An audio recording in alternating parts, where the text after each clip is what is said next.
Bonjour à vous et bienvenue dans ma vidéo relative au cours de structure machine.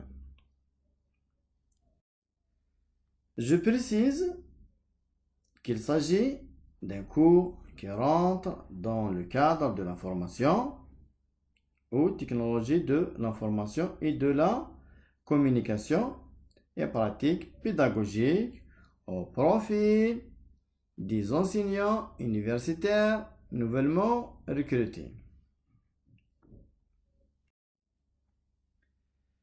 Je m'appelle Hamron Ali, maître assistant à l'université Mouldi Mameri de Tizi Ouzou. Je suis disponible à la salle des enseignants tous les lundis de 9h à midi et je suis joignable via mon adresse mail professionnelle qui est ali.hamron@ummto.dz. Pour notre cours qui est structure machine, il est destiné aux étudiants de première année licence.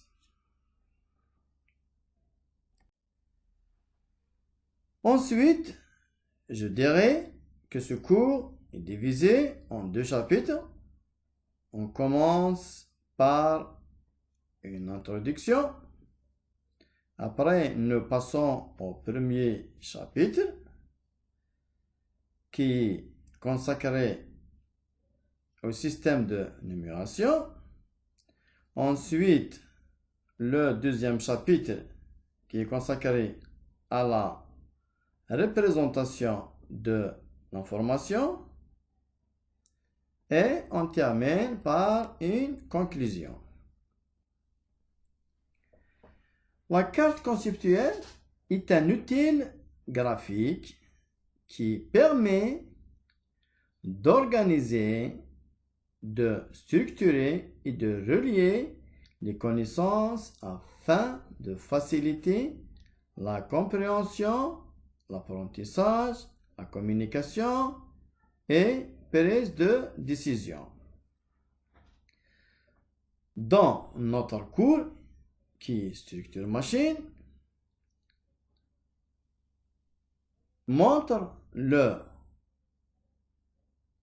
volume horaire et le mode d'évaluation avec contrôle continu à 40% et l'examen en 60%, ainsi les prérequis,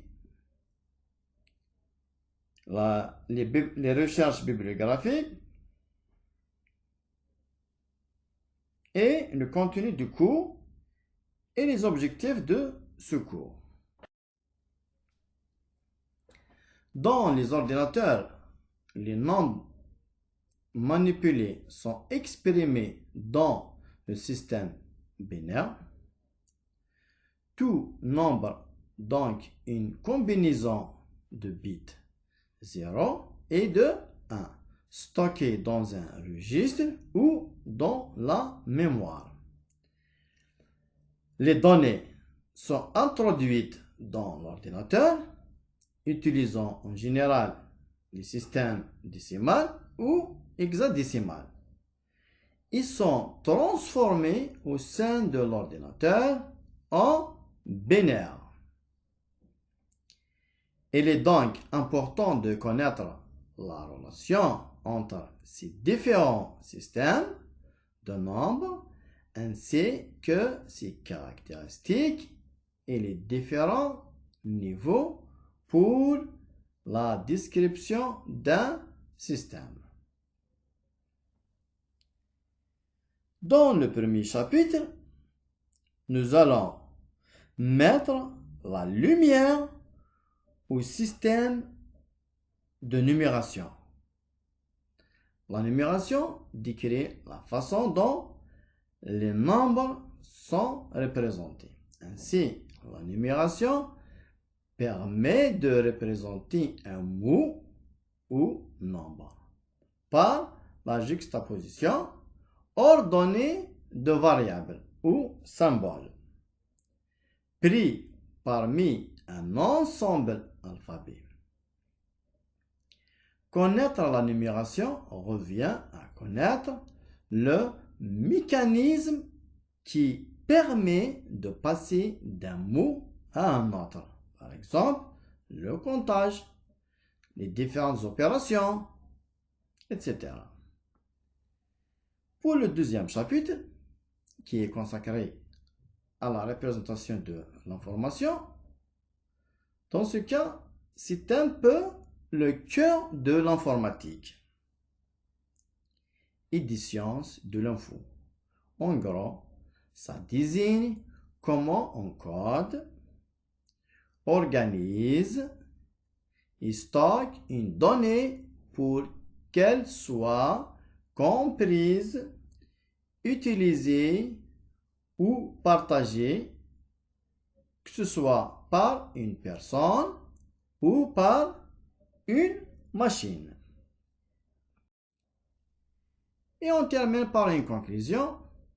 Le module structure machine, notamment le chapitre consacré au système de numération et à la représentation de l'information, constitue une base essentielle en informatique. Elle permet de comprendre comment les ordinateurs manipulent les données en utilisant différents systèmes de numération, tels que le binaire, le décimal, l'octal et l'hexadécimal, ainsi que les méthodes de conversion entre ces systèmes. Et merci pour votre attention.